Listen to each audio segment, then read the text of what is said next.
This is a mahogany slab table made in Philadelphia sometime around the 1760s to 70s.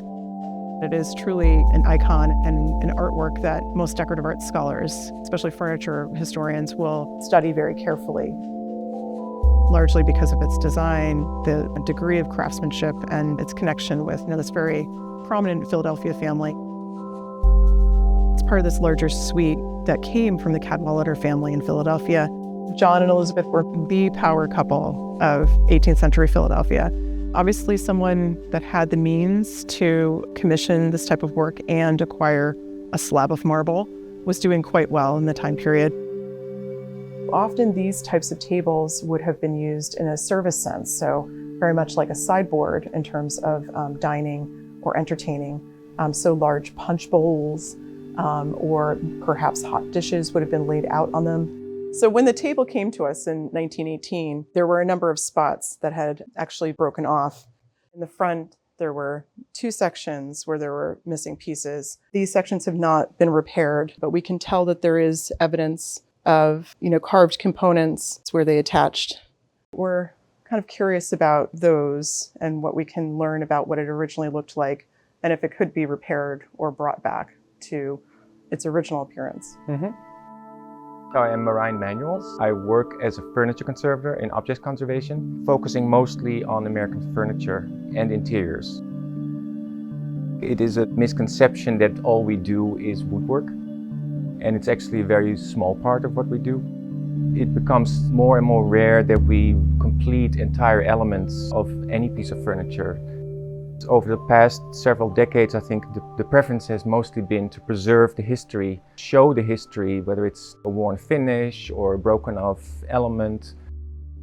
This rail was actually a large block of wood that would have risen all the way up to here, that then had to be carved back in order to create a very light design on the front.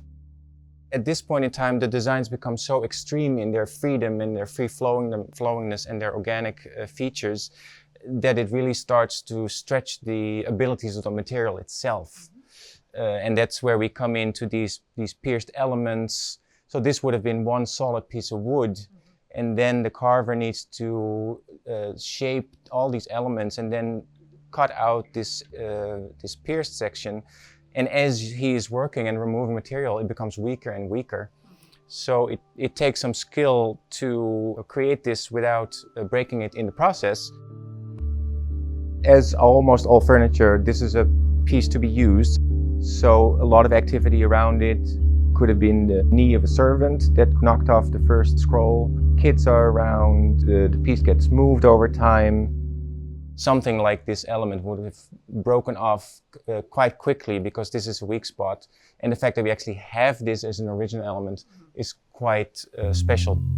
Once you really start looking at the piece, you find quite a number of losses that your eye doesn't catch at all.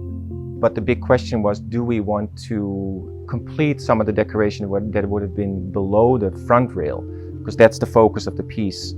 And in that sense, it's a little half complete at the moment. Then the question becomes, should we try to complete it in a responsible way? So our goal was to find out more about the little remnants, to understand exactly what happened there. We looked back at the prior treatments. This was a table that came to us in 1918, had a number of different elements that were missing. And in 1962, they recreated the C scrolls on the side of the table based on one that was intact. In my opinion, that's a justified repair. They decided not to address all of the losses, presumably for similar reasons that we are now looking at, because it becomes more difficult to justify your decisions once you don't have so much information on what would have been there, could have been there. The use of Photoshop has really become quite important over the past decade or a decade and a half because it gives conservators the possibility of virtually completing a lost element. And a very good way to do that is to isolate elements from the object itself and then plant them in the image. But at that point, still you need to decide, yes, we can do it, but should we do it? And in this case, we are pretty confident about the kind of ornament that would have been there originally, but we can never know for sure and we decided not to. While you and I have lots of great ideas about this, it does seem a little bit like us putting our imprint on the piece itself and maybe taking a step too far forward in terms of conservation, because conservation is not restoration in that respect. True. Yeah, it's a balance in the sense that visually this table is incomplete. We know this, and of course we like to present our objects to the public the way they would have been made at the time. But as you say, the other side of the coin is we don't want to mislead the public either and telling them this is what it looked like when we don't quite know. Marijn really did a wonderful job in terms of looking more at the visual vocabulary on the table and trying to figure out a sequence that might work based on that. Even having that breadth of information, it still would be up to us to select and choose. And we felt that that was going too far, because then these would be elements that were recreated based on Marijn and Alyce's opinions. That's why we're going to leave it now, but it doesn't mean that we won't treat it in the future.